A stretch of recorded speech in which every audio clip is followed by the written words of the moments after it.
OOKA was a real judge in old Japan. He was born in 1677 and died in 1752. He was made a judge in 1712.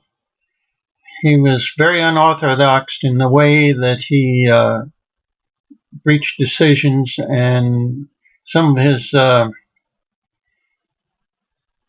cases were quite humorous and are part of Japan folklore. This one I'm about to read to you is OOKA and the Pup's Punishment, and it is humorous also. Now it so happened in the days of old Yedo that a little boy came to OOKA's gate. He was about 4 years old and wore a cheap kimono with a soba peddler's moan on the back. His face was streaked with tears. In his arms was a tiny dog. When the gate man ordered the child away, OOKA intervened. When the shogun charged his judges with punishing the wicked and rewarding the virtuous, he made no distinction between young and old. The great judge said severely, "What is the child's problem?" "My lord, I do not know," the gateman said. "He is too shy to talk."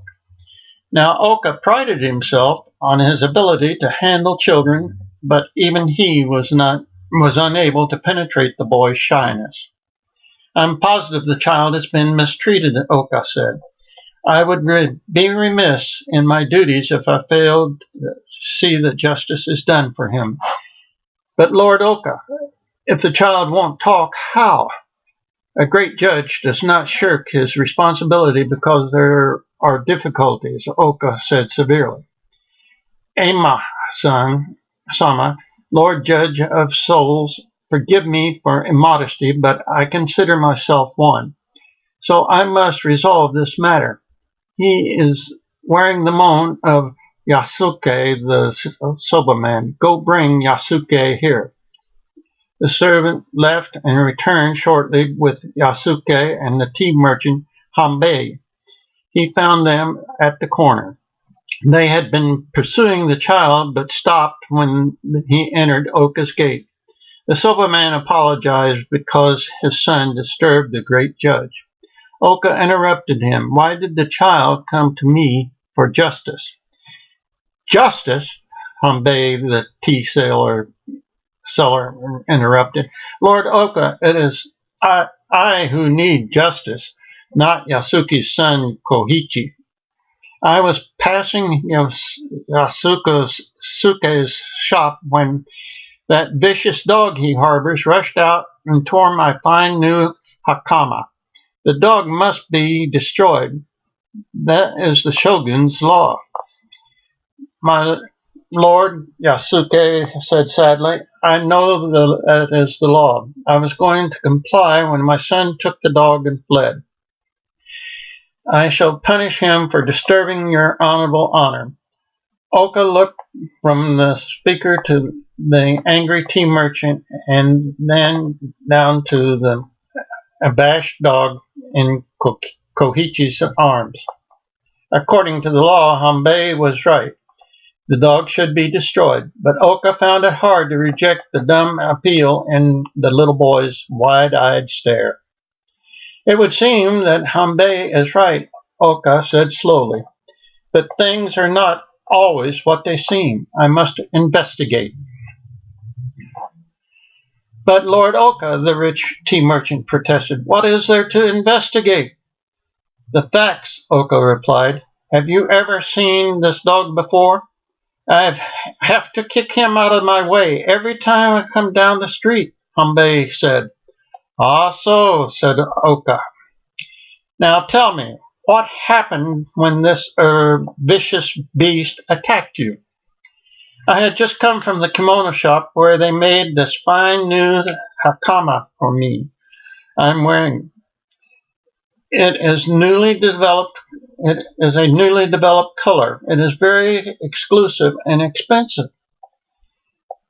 On my way home, this rude son of Yasuke bumped into me. Naturally, I gave him a hard kick to teach him to respect his betters. Then I stepped over to my gate, which is next door. It was then that the vicious brute attacked me. Look, Honorable Honor, you can see where he tore my new hakama.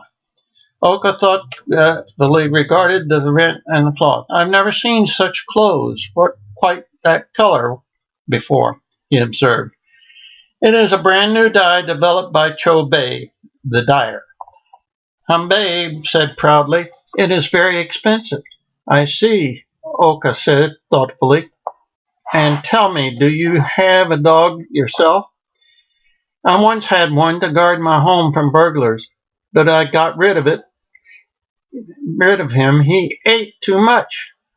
However, I assure you, Your Honor, I never let him run wild in the streets to attack innocent people. Pets, like children, should be taught discipline.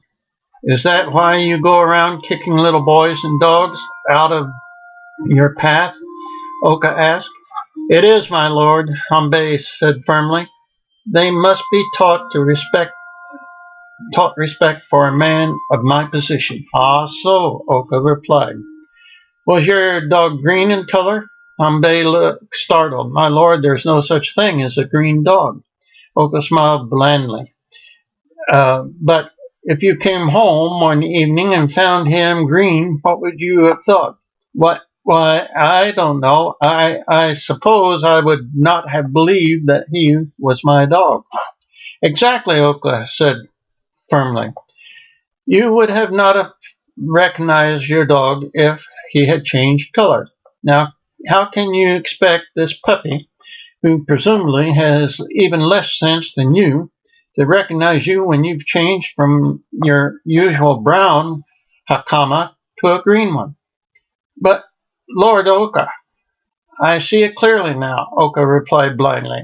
After you kicked Koichi, you stepped to your gate. Naturally, the dog did not recognize you in your changed colors. He thought you were a thief trying to enter the house of the Honorable Hambei. Being a good neighbor, he promptly bit the supposed intruder. The fault is yours for changing your feathers without informing the dog. Lord OOKA, this is wonderful, you mean? OOKA interrupted. I think so myself. The dog must be rewarded. Give him something. For all his wealth, Hambei was a miserly man. He was horrified at the thought of having to give a reward.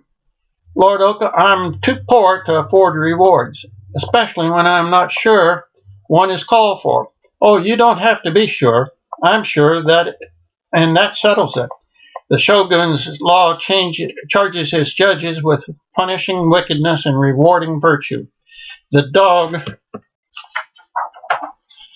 has been virtuous and must be rewarded. But Lord OOKA, the dog has no use of money.